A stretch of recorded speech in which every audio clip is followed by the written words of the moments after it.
لا حول ولا قوة إلا بالله العلي العظيم. حسبنا الله نعم الوكيل، نعم المولى ونعم النصير. أعوذ بالله السميع العليم من الشيطان اللعين الرجيم. بسم الله الرحمن الرحيم. الحمد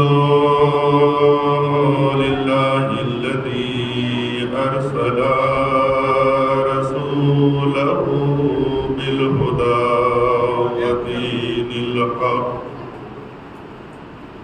ليظهره على الدين كله ولو كره المشركون. والصلاة والسلام على أشرف الأنبياء والمرسلين سيدنا ونبينا وحبيبنا وحبيب إله العالمين أبي القاسم محمد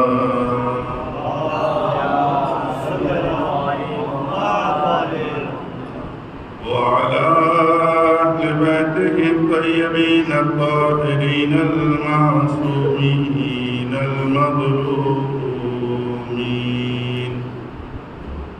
الذين أذهب الله عنهم الرجس وطهرهم تطهيرا. اللهم صل على محمد وآل محمد. واللعنة الدائمة على أعدائهم أجمعين من يوم ظلمهم إلى قيام يوم الدين. أما بعد فقد قال الله الحكيم في كتابه الكريم. بسم الله الرحمن الرحيم. لقد من الله على المؤمنين إذ بعث فيهم رسولا من أنفسهم يتلو عليهم آياته ويزكيهم ويعلمهم الكتاب والحكمة وإن كانوا من قبل لفي ضلال مبين. اللهم صل على محمد وآل محمد. عزیزان گرامی، بزرگان محترم، صاحبان علم و ادب، رسالت عالم بشریت کے لیے ایک عظیم نعمت کے عنوان سے چند مجالس کا سلسلہ جو شروع ہوا آج وہ اپنے آخری مرحلے پر ہے. سورہ آل عمران کی 164 نمبر کی آیت کریمہ ہے کہ جس میں پروردگار عالم نے اپنی سب سے بڑی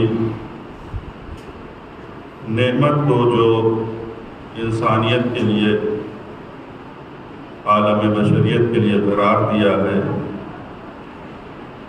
جسے رسالت اور نبوت کہا جاتا ہے، اس کے ذکر کے ساتھ ساتھ ان ذمہ داریوں کا بھی تذکرہ کیا ہے کہ رسول کے آنے کے بعد اس کائنات میں وہ کون سی ذمہ داریاں ہیں، کون سے وظائف ہیں کہ جو اللہ ان کے ذمہ قرار دیتا ہے تاکہ جانے کے بعد یہ انسانیت کہ جن کے وجود میں پروردگار عالم نے ہر اس قوت کو رکھا ہے، ہر اس صلاحیتوں کو قرار دیا ہے، البتہ وہ صلاحیتیں، وہ استعداد، وہ ایک تخم اور بیج کے طریقے کی ہیں، لیکن ضرورت اس بات کی ہے کہ انبیاء کے ذریعے سے، کتابوں کے ذریعے سے ان بیج کو سیراب کیا جائے تاکہ یہی ایک تناور درخت کی شکل اختیار کر سکے۔ لہذا عزیزان گرامی، تو جملوں کی طرف جو اب تک بات جو گزارش کی گئی کہ جب تک انسان ضلال مبین کو نہیں سمجھے گا اس وقت تک نہ رسول امین کی عظمت کا اندازہ ہوگا اور نہ ہی امام مبین کی زحمتوں کو انسان سمجھ سکتا ہے۔ لہذا کل اس چیز کو پیش نظر رکھتے ہوئے کہ نبی کے صفات اور نبی کی عظمت کو وسیع نبی کے ذریعے سے سمجھا جائے تو وہ زیادہ بہتر اور مناسب ہوگا۔ لہذا نہج البلاغہ کا خطبہ نمبر 26 کہ جس میں امیر بیان حضرت امیر المومنین علیہ السلام نے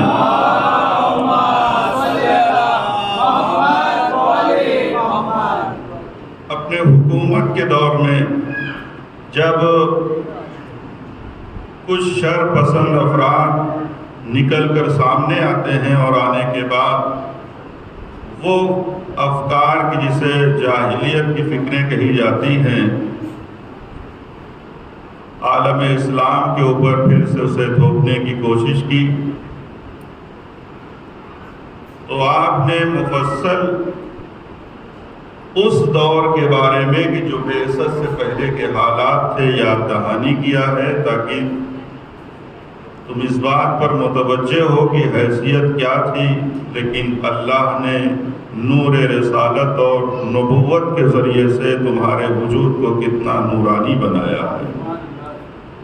تو کیا پھر یہ چاہتے ہو کہ اسی ظلمت اور تاریکی کی طرف پلٹ جاؤ؟ یہ تھا وہ خطبہ نمبر 26 جو آپ کے سامنے گزارش کیا گیا، اور یہ بات طے ہے کہ جاہلیت کے بارے میں جتنی بھی کتابیں لکھی گئی ہوں، اگر ان سب کے موضوعات کو سمیٹ کر بیان کیا جائے تو جو 3 سے 4 صفات یعنی مولا کائنات نے بیان کیے ہیں اس سے ہٹ کر کوئی بھی شے نظر نہیں آئے گی۔ لہذا آپ نے وہاں پر پیغمبر کی جو سب سے پہلی صفت وہاں پر آپ نے بیان کی ہے وہ یہی کہ ان اللہ تعالی بعث محمدا نذیرا للعالمین۔ البتہ خود اس میں اپنے آپ میں ایک بحث ہے کہ آپ تو بشیر بھی ہیں، آخر نذیر کا کیوں ذکر کیا؟ جو جواب دیا گیا وہ یہی کہ عام طور سے آج کے دور میں بھی آپ دیکھیں کہ شاید بشارت سے زیادہ جو ہے وہ کبھی کبھی انذار کا اثر لوگوں پر ہوتا ہے، اور سامنے والے کا جیسا مزاج تھا لہذا اس عنوان سے مولا کائنات نے پیغمبر کی صفت کا وہاں پر ذکر کیا ہے۔ کہ آج حکومتی پیمانے پر بھی آپ قانون اور قوانین کو مشاہدہ کریں تو وہاں پر بھی آپ کو اندازہ ہوگا کہ کوئی بھی قانون اگر کوئی بھی انسان فالو کرتا ہے تو اس کے مقابلے میں کوئی اجر نہیں دیا جاتا ہے، لیکن مخالفت کی صورت میں سزا ضرور دی جاتی ہے۔ ایک یہ فطرت سے بڑا قریب معاملہ تھا، لہذا ہمارے بزرگ علماء نے ان ساری چیزوں کو ذکر کیا کہ انذار اور نبی کا نذیر ہونا یہ خود لوگوں کے لیے زیادہ نزدیک تھا، ملموس تھا سمجھنے کے لیے، لہذا لفظ نذیر کو پہلے بیان کیا گیا۔ اور جو سب سے بڑی چیز ہوتی ہے وہ یہ کہ آنے والے کی بات کا اعتبار ہے یا نہیں ہے۔ جب تک اعتبار نہیں ہوگا اس وقت تک نہ اس کے گفتار، نہ کردار، نہ رفتار، کسی چیز کا کچھ اعتبار رہ ہی نہیں جاتا۔ لہذا مولا کائنات نے فوراً اس کے بعد یہ اعلان فرمایا تھا کہ امیناً علی التنزیل، یہ جو نبی تمہارے درمیان تشریف لایا ہے وہ ان چیزوں پر کہ جو اللہ نے نازل کیا ہے کتاب کی صورت میں، اس کا وہ امین ہے۔ توجہ دینا، اسی اعتبار کو جو ہے اور اعتبار دینے کے لیے اللہ نے ذوات مقدسات کے کردار پر عصمت کا پہرا لگایا تاکہ ان کی باتوں میں وہ وزن رہے۔ توجہ کیجیے عزیزان گرامی، یہ وہ دلائل ہیں کہ جو عام طور سے بیان کی گئی ہے۔ خیر 4 حصوں میں کہ جس میں اقتصادی مسئلہ تھا، جس میں عاطفی یعنی محبت اس دور کی کیسی تھی، اور اخلاقیات کے سلسلے میں اور دین کے حوالے سے مولا کائنات نے ان 4 چیزوں کو اسی مختصر سے خطبے میں اشارہ کیا ہے۔ اقتصادی مسائل کے بارے میں آپ سن چکے کہ کیسے گھروں میں رہنے والے تھے، کیا پیتے تھے، کیا کھاتے تھے، دین کے لحاظ سے ہوا پرستی، بت پرستی، ستارہ پرستی، نہ جانے کون کون سی پرستی کہ انسان اسے شمار بھی نہیں کر سکتا۔ اس کے علاوہ اخلاقیات اور عاطفی اور محبت کا معاملہ آتا تھا تو وہ بھی جو ہے کوئی خاص چیزیں نظر نہیں آتی تھی۔ ایک خون کے لیے مثلاً یہ تاریخ میں درج ہے کہ ایک انسان کے اگر ایک قبیلے کے کسی ایک فرد کو قتل کر دیا گیا تو اس نے یہ نذر کی کہ جب تک میں اس قبیلے کے 100 انسانوں کا قتل نہیں کروں گا اس وقت تک گویا کہ یہ ننگ اور عار اور یہ دھبا مٹنے والا نہیں۔ اور 99 کو وہ قتل بھی کر گیا، لیکن قسمت نہیں تھی، 100 پورا نہیں ہوا۔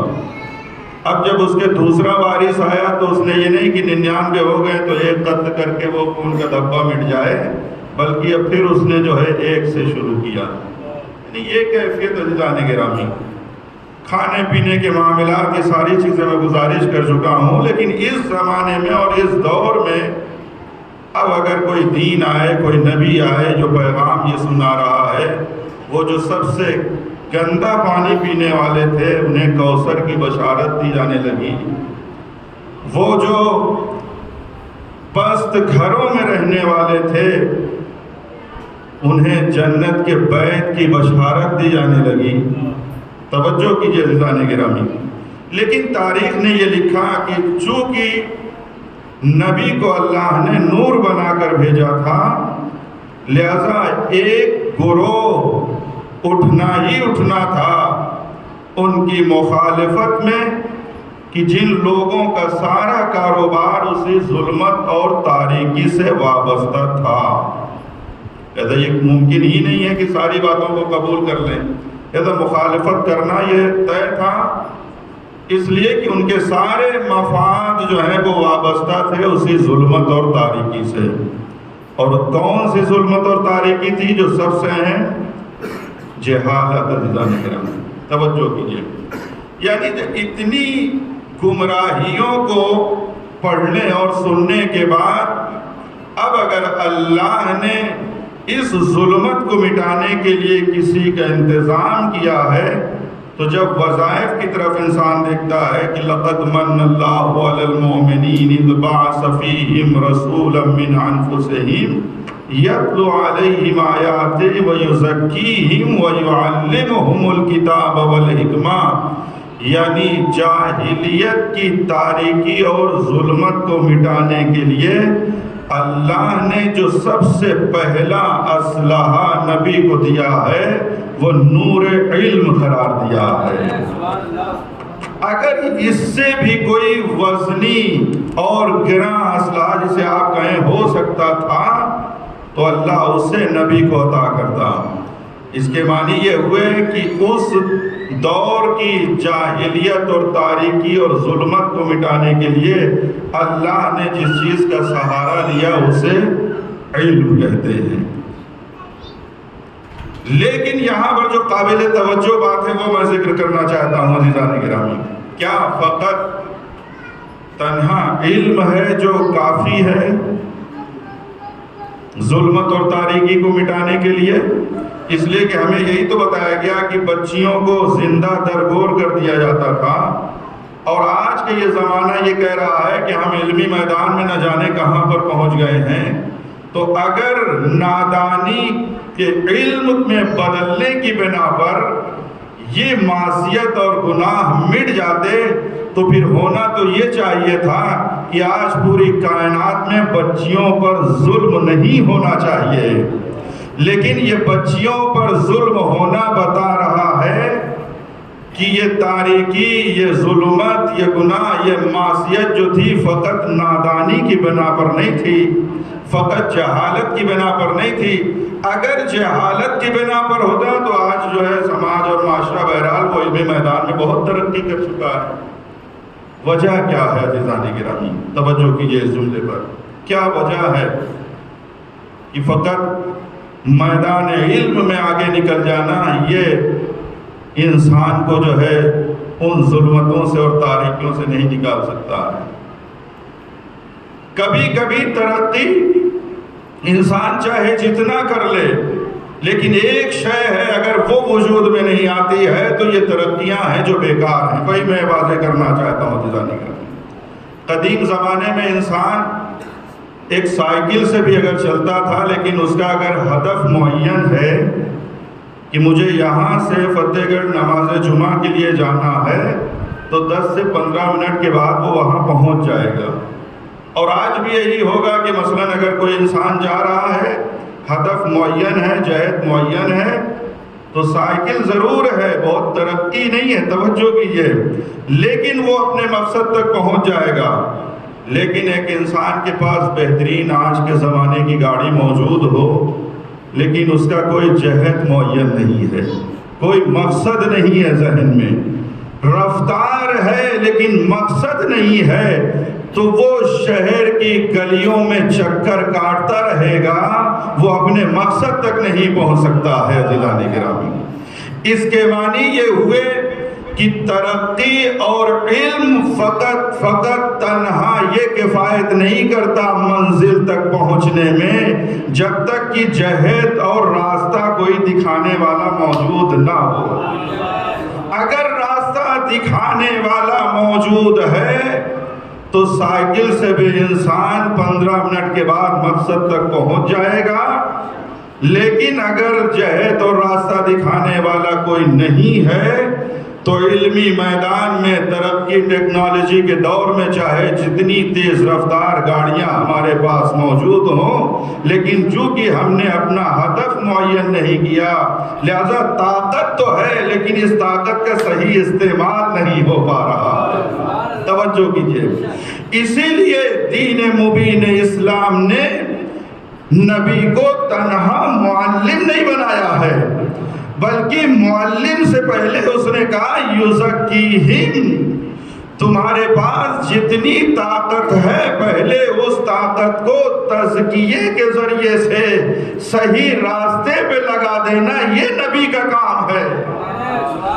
ورنہ تاریخ اسلام و عرب میں تلوار کے دھنی تو بہت نظر آئے ہیں، لیکن اس تلوار کا کوئی ہدف معین نہیں تھا، لیکن یہ نبی آنے کے بعد ضربت کے بھی ہدف کو جب بیان کر دیا تو ضربت واحد ہوتی ہے لیکن عبادت پر گرا ہو جاتی ہے۔ ایک صلوات پڑھیں محمد اور آل محمد پر، توجہ کیے دلانے گرام۔ لہذا اسلام نے ایک بہترین جو پیغام دیا وہ یہ کہ یہ تنہا نادانی کی بنا پر یہ گناہ اور معصیت اور ظلمت اور تاریکیاں نہیں تھیں عزیزان گرامی۔ اگر فقط نادانی کی بنا پر ہوتا تو اب انسان تو ماشاءاللہ سے کافی دانا ہو چکا ہے، جانکار ہو چکا ہے، بس معلوم یہ ہوا کہ فقط اور فقط نادانی کی بنا پر نہیں ہے، بلکہ شاید اس زمانے میں بھی لوگوں کے پاس علم رہا ہو، لیکن اس علم کو صحیح راستے پر نہیں لگایا گیا تھا۔ اسلام نے یعلمہم سے پہلے یزکی کا ذکر کر کے اس بات کو بیان کیا کہ مختصر ہی طاقت کیوں نہ ہو، اگر یہ راہ راست پر خرچ کی جائے تو یہی یزکیہم کے دائرے میں آ کر انسان کا عمل ہے جو قابل اعتبار ہو جاتا ہے۔ توجہ کی عزیزان گرامی، یہ ایک مرحلہ علم میں، اور ایک دوسری شے جو عظمت علم کے اوپر دلالت کرتی ہے عزیزان گرامی، جناب عزیر کا یہ واقعہ ملتا ہے کہ آپ ایک بستی سے گزر رہے ہیں اور دیکھا کہ وہ بستی جو ہے بڑی قدیم زمانے کی ہے، ٹوٹ چکی ہے، پھوٹ چکی ہے، اس کے مکانات گر چکے ہیں، یہ ساری چیزیں ہیں جو داستان قرآن مجید میں موجود ہے۔ اور انہوں نے جب یہ اس منظر کو دیکھا تو اس کے بعد اللہ سے یہ سوال کیا کہ پروردگار ان یحیی ھذہ، آخر یہ کیسے اسے تو زندہ کرے گا؟ تب اللہ نے ان کے ساتھ کیا کیا، وہ آپ بہتر جانتے اور سنتے رہتے ہیں، کہ پروردگار عالم نے جناب عزیر کو ان کی سواری کے ساتھ جو ہے وہ موت دے دی، اور اس کے بعد وہ دو چیز جو ان کے پاس اہم موجود تھی، ایک کھانے پینے کا سامان ہے اور ایک ان کی سواری ہے۔ پھر اس کے بعد اللہ انہیں زندہ کرنے کے بعد یہ پوچھتا ہے کم لبستہ، آخر اپنے اعتبار سے یہ بتاؤ کہ کتنے دن گویا اس دنیا سے اوجھل رہے، تمہیں موت آئی؟ تو اس کے بعد جناب عزیر کا وہ جو لبست یومن او بعد یوم، ایک دن یعنی آپ یوم سے مراد 24 گھنٹے یا اس سے کم جو ہے میں اوجھل رہا، یعنی مجھے موت ہوئی۔ اب اس کے بعد اللہ نے کہا فانظر الی طعامک و شرابک، وہ پینے والی جو چیزیں تھیں اس کی طرف دیکھو، وہ کھانے جو تھے اس کی طرف دیکھو۔ لم یتسنہ، چونکہ سنہ سال کو کہتے ہیں، تو یعنی ایسے تھا کہ گویا اس پہ زمانہ گزرا ہی نہیں، بالکل تر و تازہ اسی طریقے سے۔ جبکہ مفسرین نے یہ بیان کیا کہ جو پینے والی شے تھی شاید وہ انگور کا جو مثلا جوس تھا کہ جو بہت جلدی فاسد ہو جاتا ہے، لیکن دیکھا کہ وہ اصلاً فاسد ہے ہی نہیں، وہ اسی طریقے سے موجود ہے۔ لم یتسنہ، گویا کہ اس پہ کوئی زمانہ گزرا ہی نہیں۔ لیکن اس کے بعد کہا کہ الی حمار، کب اپنے اس جانور کی طرف دیکھے، اپنے سواری کی طرف، جب اس کی جانب دیکھا تو وہ ایک دم سے یعنی بوسیدہ ہو چکا ہے، اس کا وجود گویا کہ ختم ہو چکا ہے۔ یہ قدرت ہے پروردگار عالم کی۔ توجہ، دلائل ہیں یہ۔ آج بہت سے لوگ یہ کہتے ہیں نا کہ آخر امام کے وجود پر کیا دلیل ہے؟ وہ خدا جو 100 سال گزرنے کے بعد مادی نعمتوں کی حفاظت کر سکتا ہے، وہ خدا اتنا قادر ہے کہ مانوی روحی ضروریات جسے امام وقت کہتے ہیں اس کی بھی حفاظت پروردگار عالم کرنا جانتا ہے۔ توجہ فرمائیں یہ مادی ضروریات تھی، جیسے جو اللہ مادی ضرورتوں کی حفاظت کرنا جانتا ہے، وہ مانوی ضرورتوں کو جسے امام وقت کہتے ہیں، کیا اسے وہ محفوظ نہیں رکھ سکتا ہے؟ خیر یہ دونوں قدرت اللہ نے وہاں پر ظاہر کی۔ یہ جو سواری تھی وہ بوسیدہ، پھر اس کے بعد اللہ نے اسی ہڈی کو جو پاؤڈر مثل پاؤڈر ہو چکی تھی اسے جم کیا، اور پھر اس کے بعد اس پر گوشت چڑھایا اور پھر وہ کھال، اور اس کے بعد اللہ تعالیٰ نے یہ اپنی جب قدرت کا مظاہرہ کی۔ یہ میں کیوں ذکر کر رہا ہوں عزیزان گرامی؟ عظمت علم کے اوپر توجہ دیں، عظمت علم کے اوپر۔ جیسے ہی جناب عزیر نے اس منزل کو دیکھا فوراً یہ کہا فلما تبین لہ، یعنی جناب عزیر کے لیے جب یہ کیفیت واضح ہو گئی کہ پروردگار کیسے مردوں کو زندہ کرے گا جو بوسیدہ ہو چکے ہیں، تو وہ کہتے ہیں انی عالم، مجھے اس بات کا علم ہو گیا ہے کہ تو کس طریقے سے مردوں کو زندہ کرے گا۔ توجہ کیجئے، کتنے سال تفسیر نے بیان کیا 100 سال، خود آیت ہے قرآن مجید کے لیے 100 سال جناب عزیر سے حیات چھین لی، انہیں موت دے دی۔ اب عظمت علم کے اوپر اس سے بلند مرتبے والی آیت اور واقعہ کیا ہو سکتا ہے جو اللہ یہ بتانا چاہتا ہے کہ اگر ایک علمی مسئلہ حل کرنے کے لیے اگر 100 سال کا وقت دینا پڑے تو دو۔ یہ عظمت علم ہے جو قرآن مجید سے بیان کیا جا رہا ہے۔ توجہ کیا جیسا یہ ہے علم کی اہمیت اور عظمت۔ اللہ نے اس ضلال مبین کو مٹانے کے لیے جو سب سے پہلا ہتھیار جو قرار دیا ہے وہ علم، البتہ اس کے اوپر جو تزکیہ کی چادر اڑائے ہوئے ہو۔ تزکیہ کے بعد علم ہے۔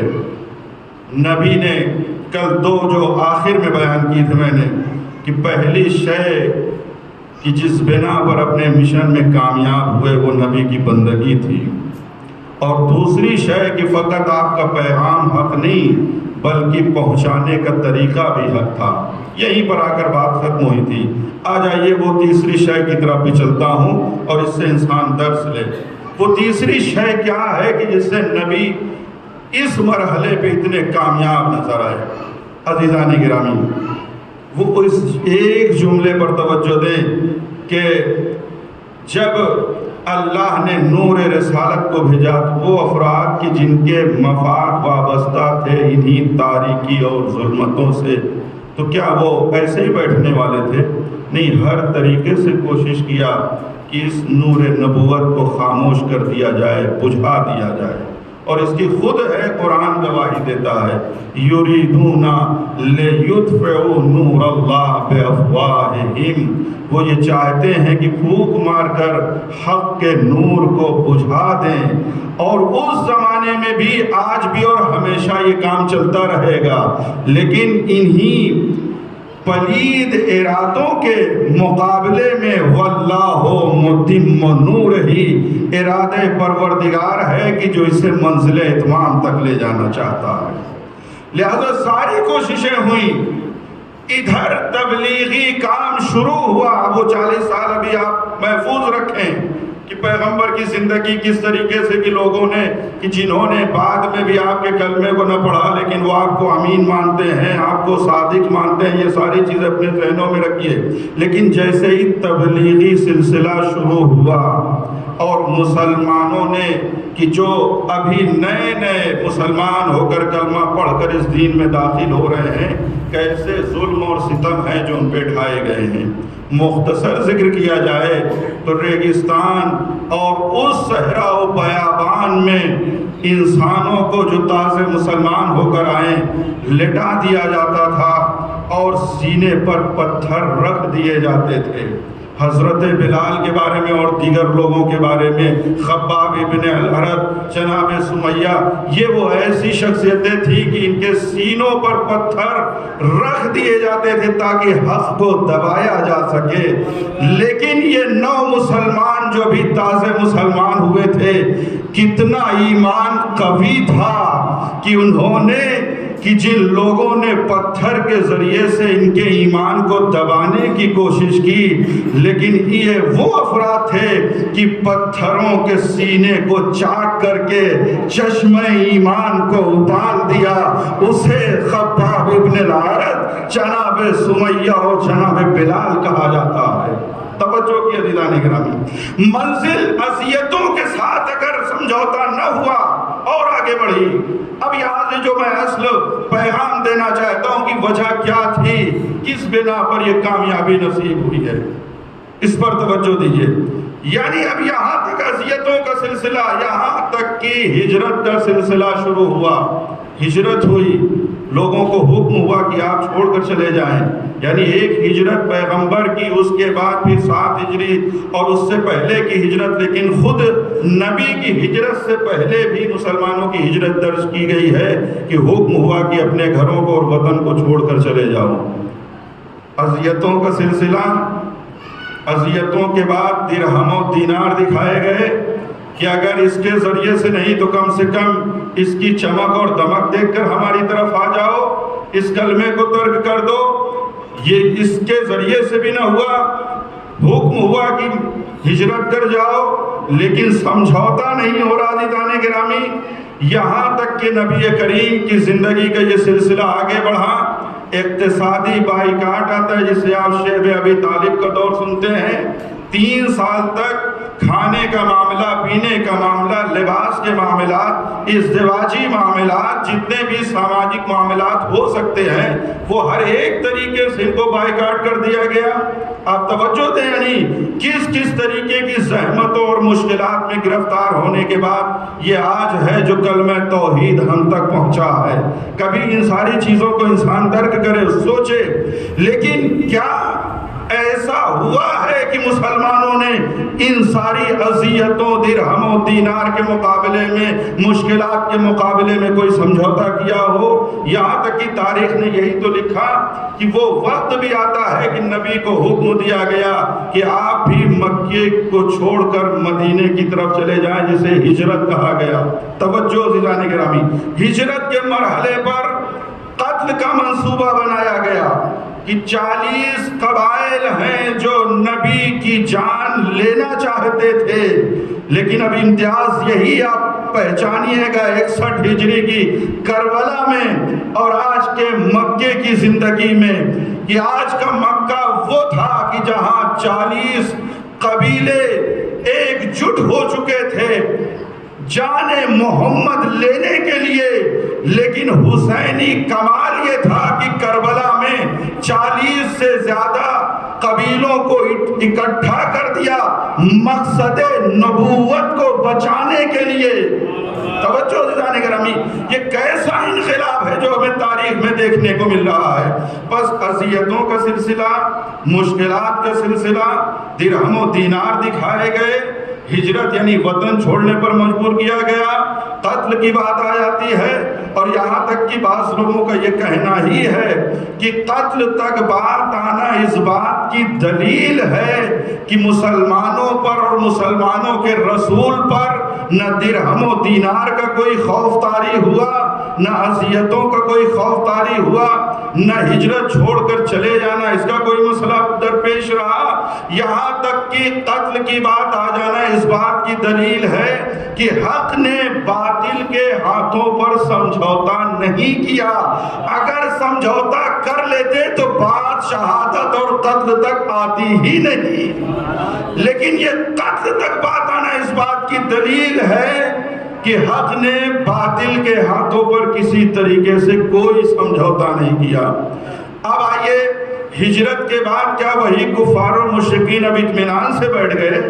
نہیں، ادھر ہجرت ہوئی، مدینے میں ایک نئی حکومت ہے جو اسلام کی ابھی وجود میں آئی ہے، لیکن جب درہم و دینار سے اسے نہ توڑ سکے تو اب کون سا حربہ استعمال کیا گیا؟ کہا اب خنجر و تلوار کے ذریعے سے اس دین کو مٹایا جائے، اہل دین کو مٹایا جائے۔ لہذا آپ دیکھیں، جنگ بدر ہے، جنگ احد ہے، جنگ خندق ہے، 7 ہجری میں وہ حقیقی دشمن کہ جسے یہودیت کہتے ہیں، نبی نے ایسی حکمت عملی استعمال کی کہ دشمن کھل کر سامنے آنے پر مجبور ہو جاتا ہے۔ توجہ عزیزان گرامی، یعنی اتنی مصیبتیں، اتنی مشکلات کے باوجود اب اگر تاریخ میں اس کو دستہ بندی کیا جائے اور کسی 2 جملوں میں سمیٹ کر کہا جائے تو عزیزان گرامی، کیا وجہ ہے کہ اس مشن کو نہ درہم و دینار کے ذریعے سے خریدا جا سکا، نہ ہی خنجر و تلوار سے مجروح کیا جا سکا؟ وجہ کو انسان تلاش کرے، وجہ ہے کیا؟ بس ایک وجہ جو 2 میں نے کل گزارش کی تھی، آج یہ تیسری وجہ کہ اتنی مشکلات، مصیبت، تہاجم، حملے ہر طریقے سے، کبھی درہم و دینار کے، کبھی مصیبتوں کے پہاڑ، کبھی وطن کو چھوڑنے پر مجبور کیا، کبھی اقتصادی بائیکاٹ کیا گیا، کبھی قتل کرنے کی نوبت آ گئی، لیکن اس کے باوجود آخر اس مشن کے اندر وہ کون سی خوبی پائی جا رہی تھی کہ نہ اسے درہم و دینار سے خریدا جا سکا، نہ ہی خنجر و تلوار سے اسے مجروح کیا جا سکا۔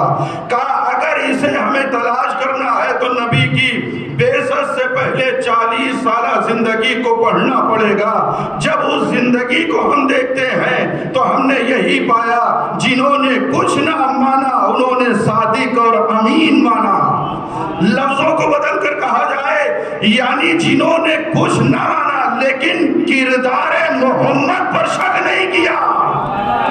بس یہ کہنا آسان ہو جاتا عزیزان گرامی کہ جس مشن کی بنیاد اخلاق اور کردار کی بنیادوں پر رکھی جاتی ہے، نہ اسے درہم و دینار سے خریدا جا سکتا ہے، نہ خنجر و تلوار سے اسے مجروح کیا جا سکتا ہے۔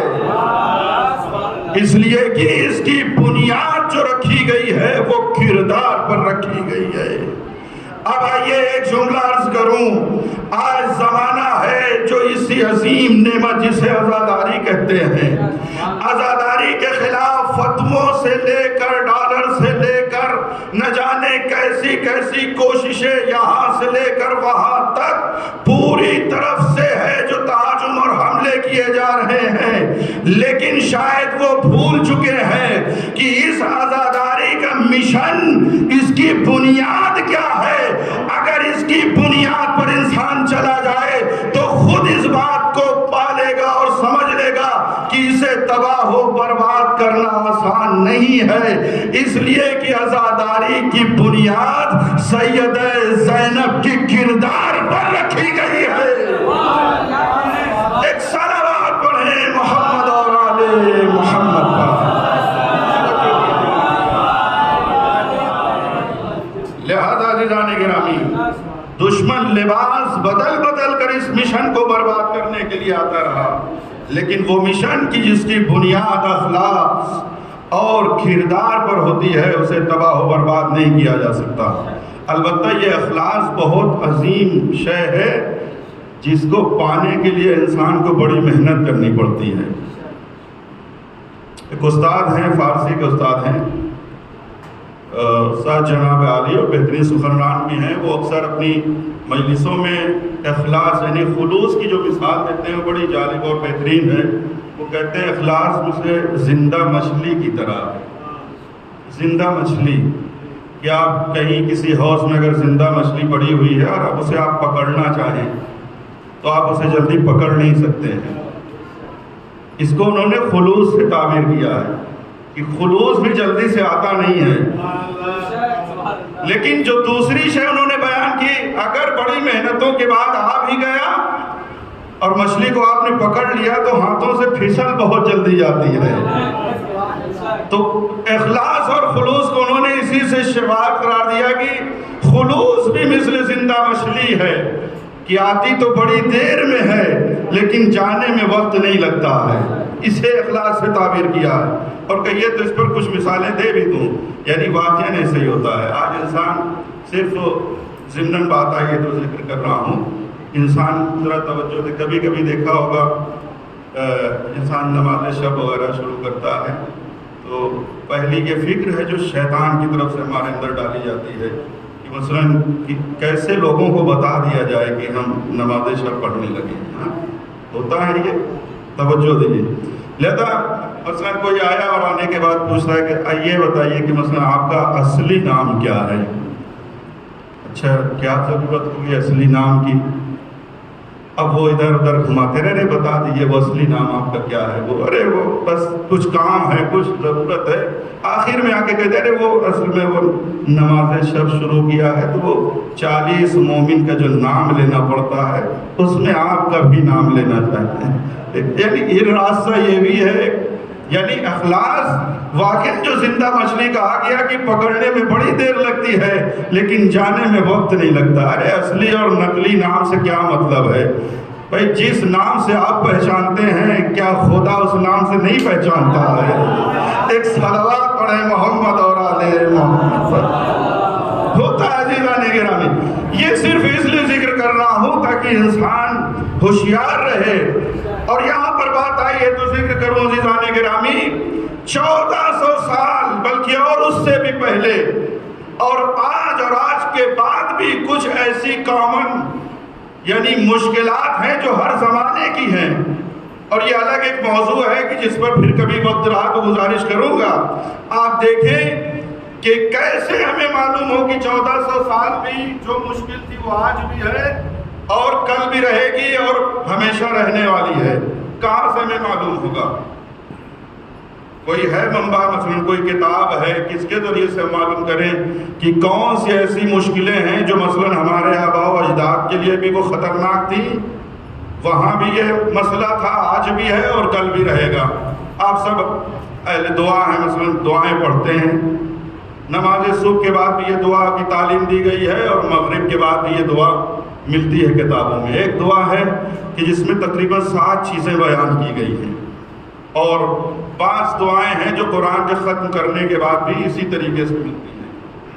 اس کے یعنی دعاؤں کے ذریعے سے ہم پہچانیں کہ کون سی ہماری اصلی مشکل ہے جو کل بھی تھی، 1400 سال پہلے، آج بھی ہے اور اس کے بعد بھی رہے گی۔ اس لیے کہ اس زمانے کے لوگوں کو بھی امام نے تعلیم دی ہے، یہ دعا کرو، آج بھی ہم دعا کر رہے ہیں اور آنے والی نسل بھی یہ دعا کرے گی۔ کون سی؟ مثلا جو دعائیں پڑھتا ہے، اللہم انی اسألک بحق محمد وآل محمد ان تجعل النور فی بصری، یا اس کے علاوہ جو دوسری یہاں پر دعا ہے وہ اخلاص فی عملی۔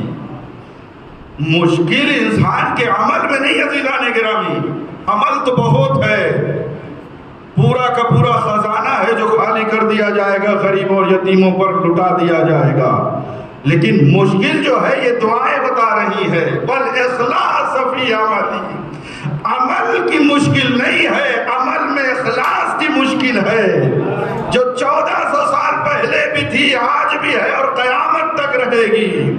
اس کے معنی یہ ہوئے کہ عمل ہے، وافر مقدار میں، بہت زیادہ تعداد میں موجود ہے عمل، خزانے لوگوں نے خالی کر دیے، لیکن جو کمی ہے وہ اخلاص کی ہے۔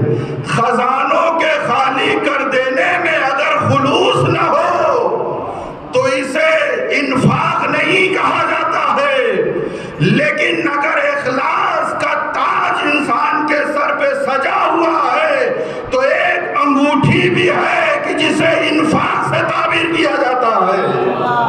توجہ کی عزیزان کرام، یہ ہے مشکل، یعنی لفظ اخلاص بات آئے تو میں گزارش کر رہا ہوں۔ اسی طریقے سے اور بھی اسی دعا میں آپ دیکھیں گے والبصیرۃ فی دینی، بھائی دینداری میں مشکل نہیں ہے۔ آج جو کوئی بھی جو عمل کر رہا ہے سب یہی کہتے ہیں ہم سے بڑا دیندار کون ہے، لیکن دین میں بصیرت نہیں عزیزان گرامی، اس لیے کہ ہمیں دین ہی کچھ الگ طریقے سے سمجھایا گیا ہے۔ بارش کا موسم ہے، اذان کی آواز سنی، گھر سے چلے، گلیوں سے گزرتے ہوئے مسجد قریب ہے، دیکھا بیچارے کچھ بچے ہیں، کچھ عورتیں ہیں، ضعیف ہے، گھر کا سامان باہر نکال رہا ہے، سمجھ گئے کہ بارش کا موسم ہے، ضرور گھر گرنے والا ہے، چھت گرنے والی ہے، لیکن ہمیں کیا ہے کہ نہیں، وہ حی علی الصلاۃ پہ مؤذن پہنچ گیا ہے، ارے اللہ اکبر ہو گیا ہے، لا الہ الا اللہ تک پہنچ گیا ہے، اب نہیں پہنچے تو اول وقت کی نماز جماعت ہماری ختم ہو جائے گی۔ توجہ دیدان گرامی، اسی حالت میں گلی میں بچوں کو، عورتوں کو، ضعیفوں کو چھوڑ کر وہ مسجد تک آ گیا، کیا وہ دیندار نہیں ہے؟ یہی تو ہے کہ میں دیندار ہوں، دیندار ہے لیکن دین میں بصیرت نہیں پائی جاتی ہے۔ اس وقت دین میں بصیرت یہ ہے کہ آج وہ ثواب جو جماعت سے ملنے والا تھا وہ جماعت میں نہیں ہے، آج اس ضعیف کی مدد کرنے میں اللہ نے قرار دیا ہے۔ ایک صلوات پڑھیں محمد اور آل محمد پر، اسے کہتے ہیں دین میں بصیرت۔ عزیزان گرامی، دین والبصیرۃ فی دینی، یہ سب مشکلات ہیں کہ جو اس زمانے میں بھی تھی، آج بھی ہے، قیامت تک آنے والی ہے۔ عمل میں کوئی مشکل نہیں ہے، ماشاءاللہ سب عامل ہیں، عمل کر رہے ہیں، دیندار بھی سب ہیں، سب انسان ہیں، لیکن دین میں بصیرت کی ضرورت ہے، اور دین میں بصیرت وہی پیدا کرے گا جس کی قیادت ابو بصیر جیسے لوگ کر رہے ہوں. توجہ کیجیے گا. جس کی قیادت امام مبین جیسے لوگ کر رہے ہوں, جس قوم اور امت کی قیادت امام مبین کے ہاتھ میں ہوگی, وہ ہیں کہ ان کے دینداری میں بصیرت پائی جاتی ہے. اس لیے کہ وہ ہمیں بتاتے ہیں کہ دیکھو 1000 رکعت نمازیں پڑھنا بھی عبادت ہے, لیکن اگر وقت آ جائے نبی کی جان بچانے کی تو آج سجدے میں وہ ثواب نہیں ہے جو سونے میں ثواب رکھا گیا ہے. لہذا ہمیشہ آنکھوں کو کھول کر رکھنے میں, جاگنے ہی میں ثواب نہیں ہے. کبھی کبھی اللہ کے لیے آنکھیں بند کر لینے میں بھی اللہ نے ثواب رکھا ہے.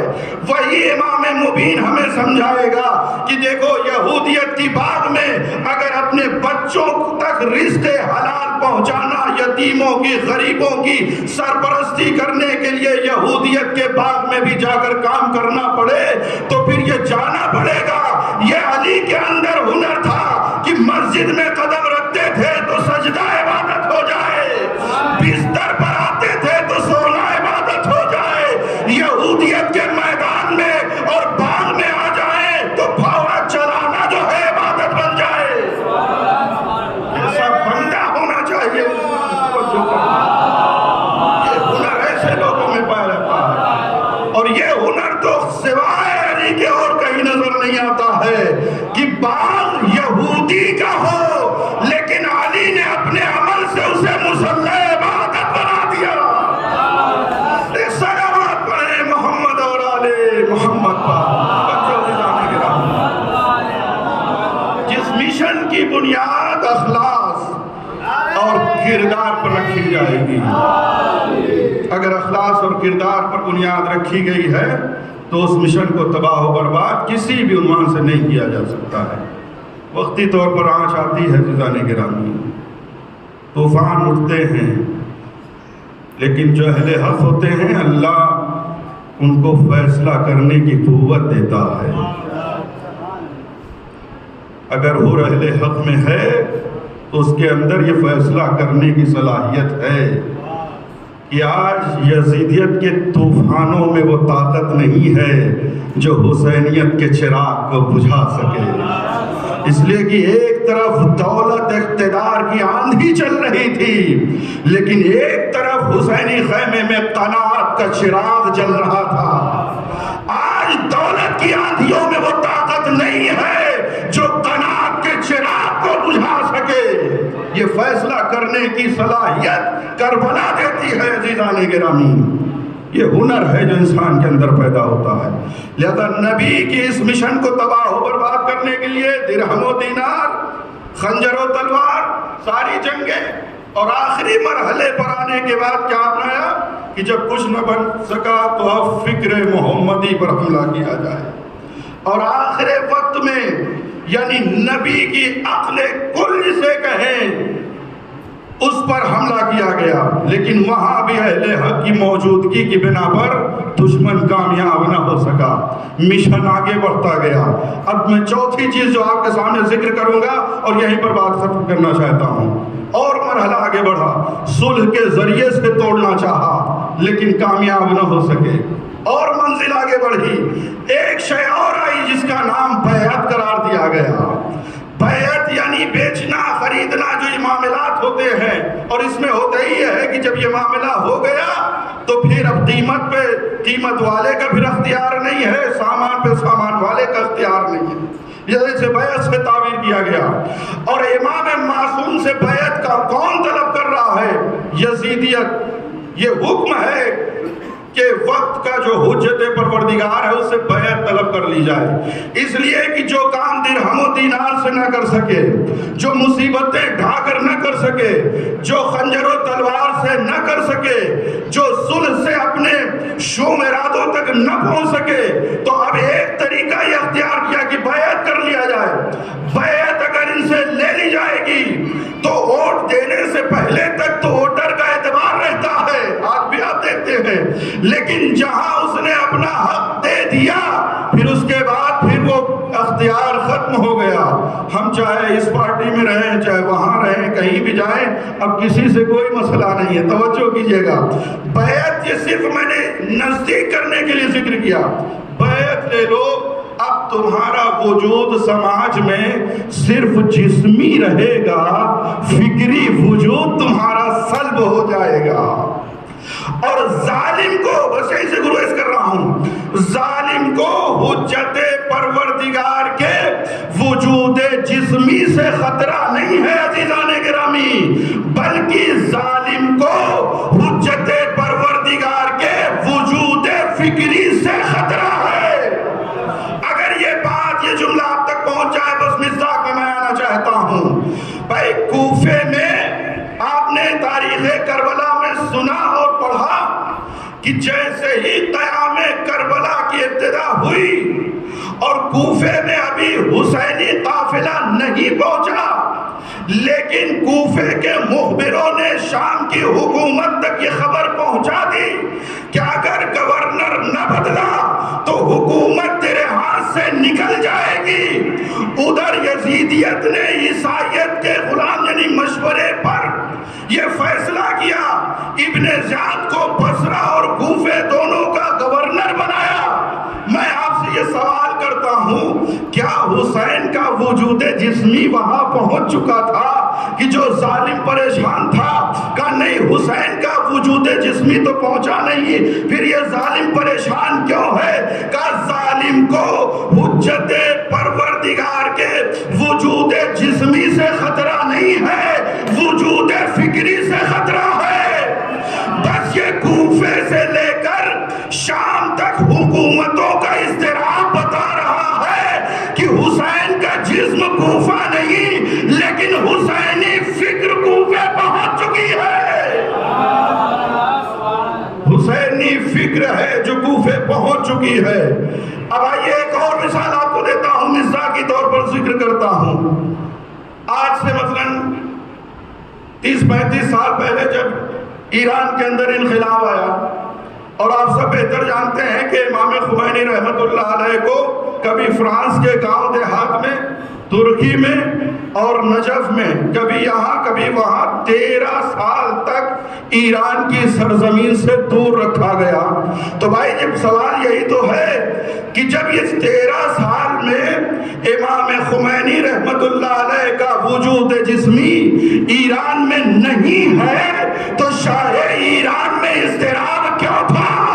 اس کے معنی یہ ہوئے کہ وجود جسمی تو نہیں تھا، لیکن امام خمینی کی فکر ایران کے گلیوں میں اور کوچے میں کام کر رہی تھی، کبھی شہید مطہری کی شکل میں، کبھی شہید رجائی کی فکر میں۔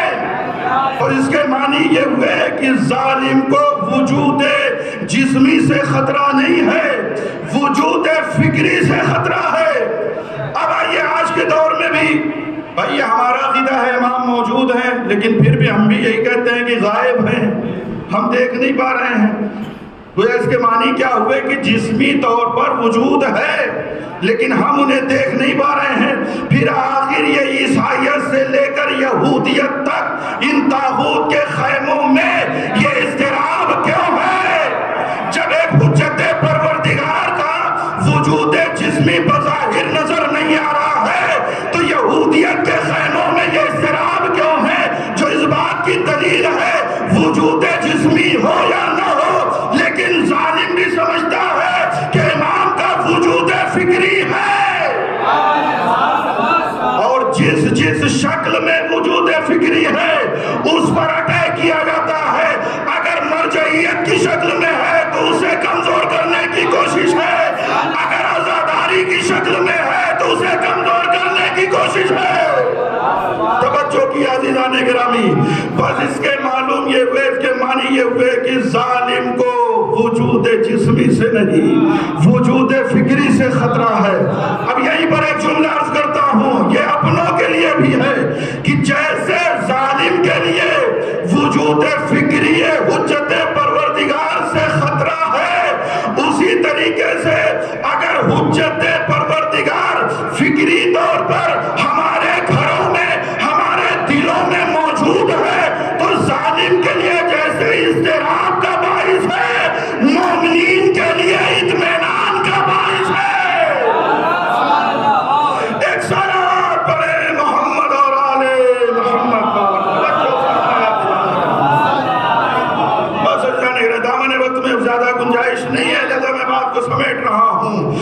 اسی وجود فکری کو یزیدیت نے تباہ و برباد کرنا چاہا۔ اے حسین سماج میں تم رہو، تمہارے وجود جسمی سے مجھے خطرہ نہیں ہے، بیعت کر لو، رہو، تمہیں چھوڑ دیا جائے گا۔ یعنی بیعت کے بعد نہ اب حسین علیہ السلام کی گفتار کا اعتبار رہ جائے گا، نہ رفتار کا اعتبار، نہ کردار کا اعتبار، نہ فکر و افکار کا اعتبار۔ ظالم جس چیز سے ڈر رہا تھا اسے خریدنا چاہ رہا تھا، جسے فکر حسین کہتے ہیں۔ لہذا اسی شے کو پیش نظر رکھتے ہوئے حسین ابن علی نے آواز دی، مثلی لا یبایع مثلا، ارے میں کیا، جو مجھ جیسا گزشتہ تاریخ میں تھا وہ بھی تجھ جیسے کے سامنے بیعت نہیں کر سکتا، نہ آئندہ مجھ جیسا تجھ جیسے کے سامنے جھک سکتا ہے۔ اس لیے یہ ہے فکری اور وجود فکری کا اختیار۔ عزیزان گرامی، مثلی، وہ تین شے جو مثلی کی اگر تفسیر کی جائے واقعات کربلا میں تو تین شے جو اہم نظر آتی ہیں۔ ایک کا نام ہے غیرت دینی، دوسری شے کا نام ہے استقامت، اور تیسری شے کا نام ہے جذبہ شہادت۔ کسی بھی امت اور قوم میں اگر یہ تین شے پیدا ہو جائے، غیرت دینی اگر ہوگی تو توحید کے مرحلے پر پیشانی جھکے گی تو خدا کے سامنے جھکے گی، کسی اور کے سامنے نہیں۔ یہ غیرت دینی کا تقاضا ہے، اس میں استقامت بھی ہو، اور استقامت اس حد تک ہو کہ جذبہ شہادت بھی پایا جائے۔ زیارت اربعین میں جو مولا حسین کی ہم کہتے ہیں ائمہ کے لیے مظلوم ہونا فقط یہ فضیلت نہیں ہے، ائمہ کے لیے السلام علی الحسین المظلوم الشہید۔ کیوں یہ فضیلت ہے؟ اس لیے کہ اس کے معنی یہ ہوئے کہ یہ وہ قوم، یہ وہ امت ہے کہ جس نے ظلم کو قبول نہیں کیا ہے، ظلم کے سامنے ڈٹے رہے، چاہے اس کے لیے شہادت دینی پڑ جائے۔ ورنہ ظلم کو قبول کر لینا خود یہ ایک ننگوار ہے جو اسلام نے بیان کیا ہے۔ حسین مظلوم کی فضیلت یہ ہے کہ مظلوم ہیں لیکن شہید ہیں۔ ہمارے سارے ائمہ کے کردار یہی ہے، مظلوم ہیں لیکن شہید ہیں، کبھی ظالم سے سمجھوتا نہیں کیا ہے۔ کیسے بھی ظلم اٹھاؤ گے؟ ارے بڑوں کا ذکر کیا ہے، ہم نے تو کم سن بچوں کے اندر ایسی غیرت دینی دیکھی ہے۔ کم سن ضرور تھا علی اصغر، لیکن وہ استقامت اور جذبہ شہادت رکھتا تھا۔ جیسے ہی حجت پروردگار نے آواز دی، حل من ناصر ینصرنا، ہے کوئی جو میری مدد کو آئے، بس بچے نے اپنے آپ کو جھولے سے گرا دیا۔ تاریخ کہتی ہے مولا حسین در خیمہ پہ آئے، بہن زینب آخر ابھی حسین زندہ ہے، یہ رونے کا سبب کیا ہے بھیا؟ آپ کی غربت کی آواز سن کر کم سن بچے نے اپنے کو جھولے سے گرا دیا۔ بہت جلدی دو چار باتیں گزارش کرنا چاہتا ہوں۔ جزاکم اللہ خیر الجزا، خدا آپ کو کسی غم میں نہ رلائے سوائے غم محمد اور آل محمد پر۔ بڑی مصیبت کی داستان ہے یہ طفل رضی کی، جس پر وقت کا امام ہے جو سلام کرتا، السلام علی الطفل الرضی، اس شیر خوار پر سلام ہو جسے علی اصغر کہتے ہیں۔ کہتے کم سن بچوں کے پاس جو ایک ذریعہ ہوتا ہے اپنی تکلیف کو ماں تک پہنچانے کا، وہ ہے گریا اور رونا۔ کہ جب بھی کوئی تکلیف ہوتی ہے، جب وہ روتے ہیں تو ماں سمجھ جاتی ہے یا تو اسے بھوک لگی ہوئی ہے یا اسے کہیں درد ہے۔ ہائے کربلا کے میدان میں وہ اسلحہ بھی علی اصغر سے لوگوں نے چھین لیا تھا۔ یہی وجہ تھی کہ جب حسین مظلوم علی اصغر کو لے کر مقتل میں آئے ہیں اور ایک مرتبہ تپتی ہوئی سرزمین پر لٹا دیا، ارے تمہیں یہ خیال آ رہا ہو کہیں اس کم سن بچے کے بہانے میں پانی نہ پی لوں تو آؤ اس شیر خار کو پانی پلا دو۔ بس عزادارو، جب کوئی اثر نہ ہوا تو ایک جملہ ہے جو تاریخ نے لکھا۔ حسین مظلوم کہتے ہیں اما ترونہ کیف یتلذا، اب رونے کی بھی طاقت کمسن میں باقی نہ رہی، بلکہ جیسے مچھلیاں اپنے آخری وقت میں اپنے منہ کو کبھی کھولتی اور بند کرتی، وہی کیفیت تھی جو جناب علی اصغر کے اندر تھی۔ آزادارو، حسین مظلوم نے بچے کو اٹھایا، اپنے کلیجے سے لگایا۔ کچھ غیرت دار تاریخوں نے لکھا کہ ایسے لوگ موجود تھے یزیدی لشکر میں کہ اپنے اپنے مشکیزے کو لے کر فرات کی جانب جانے لگے۔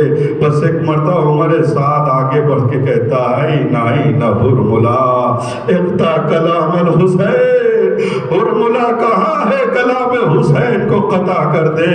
بس 3 پل کا تیر تھا چلے کمان میں جوڑا، ادھر سے چلا کے گلو علی اصغر پہ لگا، جزاکم اللہ خیر الجزا۔ بس 3 بال کا تیر تھا، تیرا اثر بھی دیکھنے کو ملا۔ گلو علی اصغر پارا پارا ہو گیا، امام کا بازو چھد گیا، خیمے میں رباب مار کا دل ہے جو پھٹ گیا۔ یہ روح کائنات تھی، پوری کائنات پہ سکوت طاری ہو گئی، لیکن تاریخ نے بس ایک جملہ لکھا فانقلب الصبی علی یدی الامام، بچہ باپ کی آغوش پر پلٹ جاتا ہے۔ عزادارو، جب نہیں وجہ یہ رہی ہو زبان بے زبانی سے یہ کمسن کہہ رہا ہو اے بابا مجھے اپنی آغوش میں چھپا لیجئے، کہیں درے خیمہ پہ کھڑی اماں دیکھ نہ رہی ہو۔ جزاکم اللہ خیر الجزا۔ آئے کتنی گرانی تھی شہادت میں، مولا حسین ننھی سے لاشے کو لے کر تو چلے، لیکن خبر کیسے پہنچائے رباب تیرا بیٹا مارا گیا 7 مرتبہ، انا للہ و انا الیہ راجعون۔ وہ کمسن بچی درے خیمہ پہ آ گئی جسے سکینہ کہتے ہیں۔ اے بابا، ارے آپ نے علی اصغر کو پانی پلا دیا، میں آپ کی چہتی بچی پیاسی رہ گئی، اب آگے دامن کو ہٹایا، بچی چیختی ہوئی ماں کے قریب پہنچی۔